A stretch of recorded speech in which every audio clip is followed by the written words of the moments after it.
وكما عبد الرزاق أحمد حاشي أما مشرح أبوك تاريخ الله anigu waxaan ku dhashay magaalada Muqdisho waxaan dugsiga hoose dhexe ku dhigtay Yaasiin Cismaan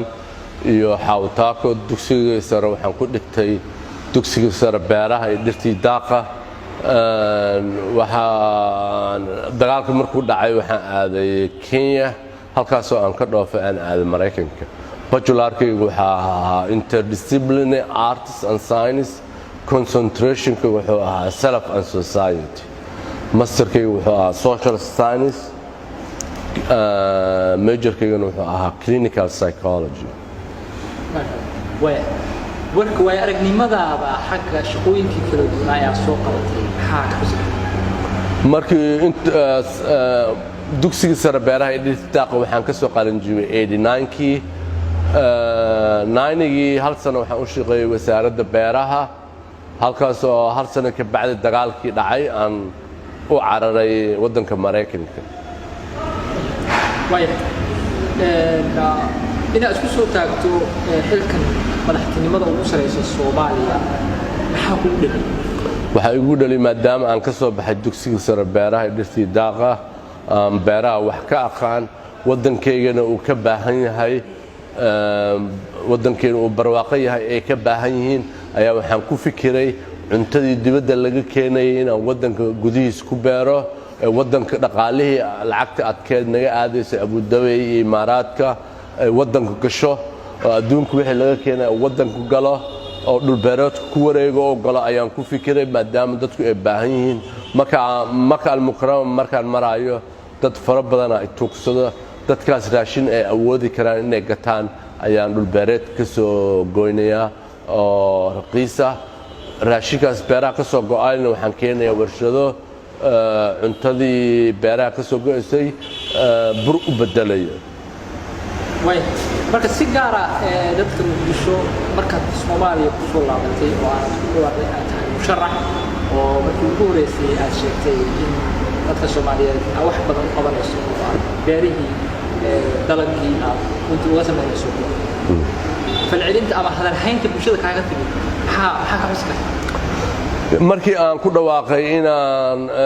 cuntadii dibadda laga keenay wadanka aan ku beerayay dadkii waxay ila baxeen musharaxa burka haddana waxaa la ii garan og yahay musharaxa burka naaneys baa meeshaas iga soo raacday burka waa slogan waa halhayskaygii waa the main point waayo oo cuntadii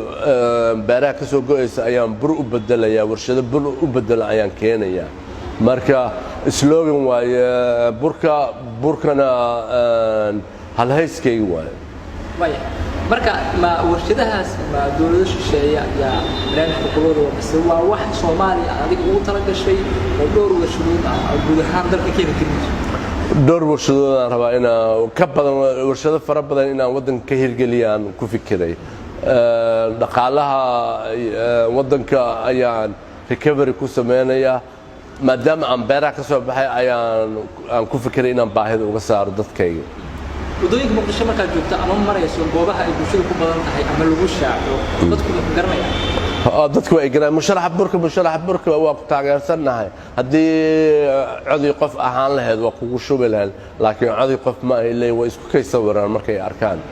sawirray ila galaan haddii aad xilka madaxtinimada Soomaaliya ku guuleysato Soomaalida hadda balantii aad ku qaaday mid boqolkiiba boqol ina oofiyaan jeclahay waana oofinaya hadda dhaqaale yariya haysto 6 bilyan lagu lahaa hadda 1 bilyan iyo wax ka yar ayaa haray haddii halkaas bilyan iyo wixii ka haray halkaas bilyan iyo wixii ka haray haddii la baxsho lacag budget la oo sanad la helayna oo IMF si toos uga helayno lacagtaas dhaqaalahaas ayaan ku sameyn rabaa warshadaha cuntada beeraha bur u bedela marka aad Soomaaliya loo eego waxaa jira hadda weliba nidaamka sharciyada fara oo qaarkood wata xisbiyo ama axzaab siyaasadeed adiga xisbi miyaa wata dawlad gaar ah oo tabisa adiga ayaa iswada kaliya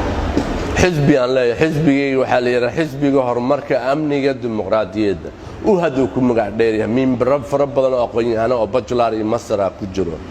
marka dowladda maraykanka waxaan ku lahaa communitigaasaan dadka shaqo gelin jiray dhaqaale aan ka helay dhaqaale aan rabaa inaan meeshaas ka helo dowladda maraykankana taakulaan ka rabaa ayagana dhalinyarada iyo haweenka maxaa doora oo siyaasaddaada ama markii aad guulaysato ka sii wada shaqo abuur baan dhalinyarada u samayn doonaa oo kalluumaysi iyo dhulbeereed 40 hektaar iyo hal cagaf ayaan siinayaa ay dhulbeereedkooda ku beertaan dumarkana boqolkiiba 30 oo u qoondeyn doonaa dowladda inay ka galaan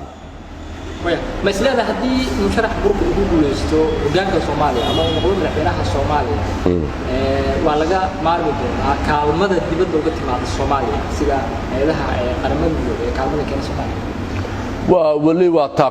taakulo la'aan ma soconayso waa rabnaa qaramada midoobay taakuleynteeda waana rabnaa IMF budget la'ah wixii dhaqaalaha soo gala ayaa ugu sameynayaa economic recovery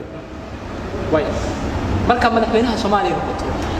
oo aad guushaada hesho inaastan hadda ku baxday bulshada Soomaaliyeed ku bixi musharaxa burka oo wici doona yeeli doona waa lagu wici karaa is freedom of speech freedom of expression waa lagu wici karaa waa naaneys dadka ay la baxay cayna maaha waa caadi waa naaneys ii baxday waa ku magac dheerahay musharaxa burka haddii guul darro ay soo wajahdo dhanka